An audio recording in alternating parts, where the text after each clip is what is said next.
Welcome to the Week 7, Week 8 preview, Week 7 recap. This is the second half of the season. Let's all enjoy it. Let's kick some ass. If you guys haven't started watching the league yet, it's back up, and it's actually pretty fucking hilarious this year. So get to that. Anyway, John beats me 95 to 85.9 on the shitty play of my Christian Ponder, who only gave me 2.2 points. If I replaced him with my other quarterback, he would have had 2.8 points. Neither one was really fucking good this week. And that's fucking terrible. I'm looking for a quarterback. I think I have a really good trade. Kind of. I just got a counter offer that I think is a fair one, to be honest, Ashwin. So hopefully that'll get wrapped up next week. There's nothing to say about this game. Pretty much, I fucked up with my quarterback, and John survived. One thing I will say, John Trent Richardson, his rookie running back for Cleveland, is looking pretty fucking terrible, and he only got 2.3 points this last game. Yes, he has a nagging knee injury, but there's a lot more concerns on that Cleveland offensive line than just having someone who is in perfect health.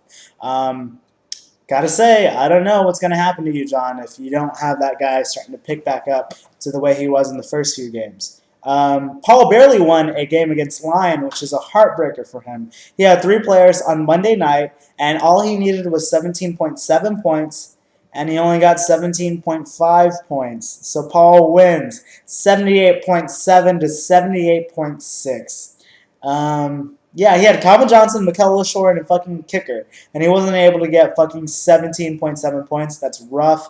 That's just got to be the gods didn't like you this week, I guess. Paul survived the game, which is fortunate for him. This was kind of a sloppy game from both ends because we were both in the 70s. But MJD got hurt, and it seems like it's probably going to be a 2 or 3 week kind of out for him. So we'll see how that's going to affect your season, Paul. I hope it's for the worst. Ashton wins a game against Ramneek, 62.3 to 29.1 points. I think this was the epic game of the week. There isn't much to say, but Ashton actually had a pretty tough game. His Rams D and LeGarrette Blount both gave him negative points. Luckily, Frank Gore went wild with 19.2 points, and Aaron Rodgers continued to be a dick with 30.2 points. Herman won a statement game against Karan, 134 to 114. This is because Chris Johnson finally lived up to his potential, scoring 32 points and having 195 yards, I think, this game. It's a killer game. I think there was only 18 rushes, so he was averaging like 5 yards a rush, which is just monstrous. This was a great game for Karan, too, who had 22 points from his Texans D and a solid 19.8 points from Jordy Nelson. I think he got 2 touchdowns. That's a pretty good pick. Greg Jennings got out. He has surgery for the rest of the year. So that might be the go-to guy for Aaron Rodgers. And if so, Karan, you're going to really hit that on the spot. I feel that this was a really rough week for you, Karan, because if you played anyone else, you would have won. But you caught Herman at the wrong time, and Chris Johnson has started finally coming up. I think this is for real, finally. And he's going to start playing to the level that people expected him to play when they picked him in the first round, like you, Herman. Stephon got wrecked by K-Shit this week, breaking my confidence in him as a potential sleeper, 84.4 to 107.9 points. With LaShawn McCoy on a bye, Stephon had no legitimate second-string running back, and with K-Shit lucking out with Josh Freeman, who gave him 30.4 points, K-Shit ran with this one. I need to comment, that was fucking bullshit that Josh Freeman did so well. I guess as a public service announcement to everyone, if you play against the New Orleans defense, have them start. If Josh Freeman can do well against them, then anyone can do fucking well against them. Fred Jackson for K-Shit also got his points with 19.6 points. That's fine. I don't think that it's going to be consistent for the entire year. He's definitely been living up lower than his expectations for this year, but I think that's fine. This is probably the last year for him. I think he's 30, turning 31 later. Running backs don't last much longer than that. So what else?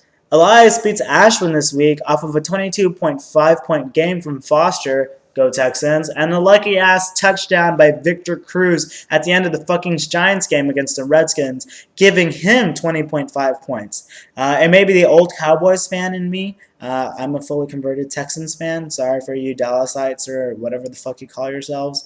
Dallas jerk-offs. I don't know. But I fucking hate Victor Cruz. Are you fucking shitting me? He's tied in the lead for NFL touchdown receptions because he gets open as fuck, gets a lot of missed tackles, and he just fucking gets lucky. Last year he had 4 touchdowns that were off of missed tackles or just completely bullshit defenses that just didn't know how to fucking do anything. This year he's gotten 2 so far with missed tackles and or as you saw in that fucking 70-yard catch where he was just wide open and Eli Manning was just being boss. This is terrible. And I think it's really fucking terrible. I hate fucking Victor Cruz. I wish him ill as a human being. But I wouldn't boo him like those Kansas City Chiefs did to Cassell. All right, at 5 in the rankings, I would tie Paul and Herm. I know, I apologize to Fawn and Lion, the other 3 and 4 teams. But I'm going this route because, first off, Paul lost MJD, which will be out for the next few weeks. I think it's going to be really detrimental for him now that he's starting to play people outside of his division. And it's currently being projected, never mind. I think that could prove deadly for him because he has no other real running back aside from Ben Tate, who's also going through a hamstring injury and is on a bye this week. On the other side, Herm finally has Chris Johnson playing like CJ2K, and I'm thinking it's not a fluke. The offensive line was really opening holes, even though it was against the Bills D, granted, but it started looking like they actually knew what their fuck was up. Originally, I wanted to throw Paul under the bus and put Stephon in, but Stephon had a rough week, and Paul, you did beat undefeated John until, well, you beat him. And John now goes to number 4. He moves up a spot. Again, he proves to win against crappy teams, mine, or crappy quarterbacks more so than anything fucking else. But one statistic that I still am concerned about when it comes to total points that each team has allowed against them, so total points that you have competed against, he's 40 points less than any other team in our league. He's playing against mediocre product, so he's winning. I would say that's equivalent to how New England was and still is, to be honest, where you play against really easy teams and have a very high record. I think that's where it is for John. Sorry, man, but it's the truth. Trent Richardson is not that good, and I think I don't think he's going to get that great by the end of the season because of that fucking nagging knee injury. Ashton is now at number 3. Rough week, but I know that he has a steadily running back crew. I think Jeremy Maclin is going to get back to form after this bye week because that's how the Eagles always are.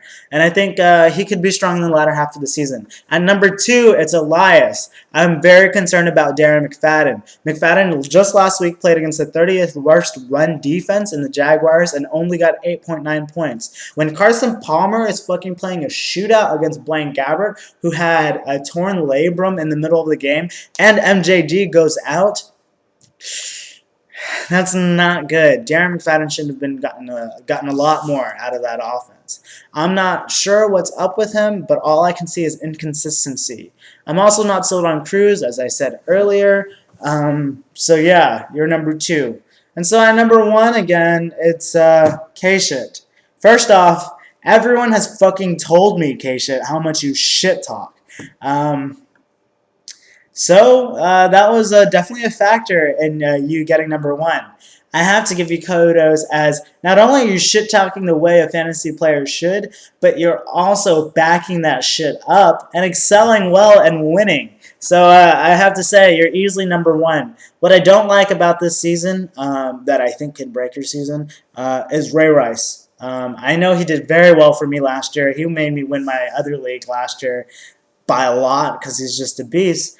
But last week was a pretty rough week against him in the Texans. The thing that I was most concerned about, though, is, to be honest, yeah, it's a Texans defense that has a really good run defense, but got wrecked by Chris Johnson and hasn't really played any other real running backs. They didn't fucking do anything with him, and he's their best fucking weapon on that offense. I think the way that Cam Cameron is starting to change that offense is to being that no-huddle, kind of huddle kind of offense for Joe Flacco, who is not an elite quarterback. Sorry, Ashton, I'm not fucking choosing him for Marshawn Lynch or fucking Morris. But, yeah, they're starting to focus on kind of throwing it up to Bolden and Torrey Smith and their fucking tight ends that aren't that great and are just kind of letting Ray Rice kind of slow down. You just gave him a huge fucking contract. You need to ride that shit, but they're not, and that makes me very concerned. The other thing is they just had all those major injuries, and they were already 29th in the league before those injuries occurred with Ray Rice and Ladarius Webb.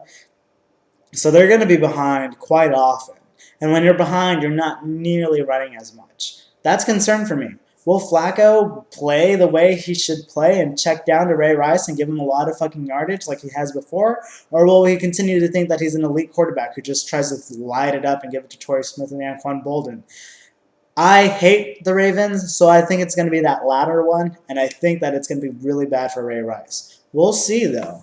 All right, midseason looks good. We have 6 games left of the regular season. You guys start thinking about potential ideas for kind of the playoffs. If y'all want to keep it the same way or if y'all want to change anything, let me know. I'm thinking about what we should kind of have for the winner of this year and what they can do.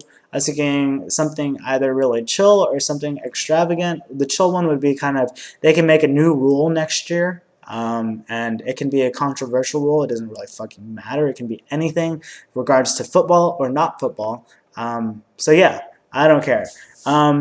Anyways, this week's matchups. We're going straight into it, and today, I apologize, this is after the whole change and kind of the game, but Stefan is currently an underdog to me by 9 points. Ashton is an underdog to Elias by... Oh, I apologize. Not Elias.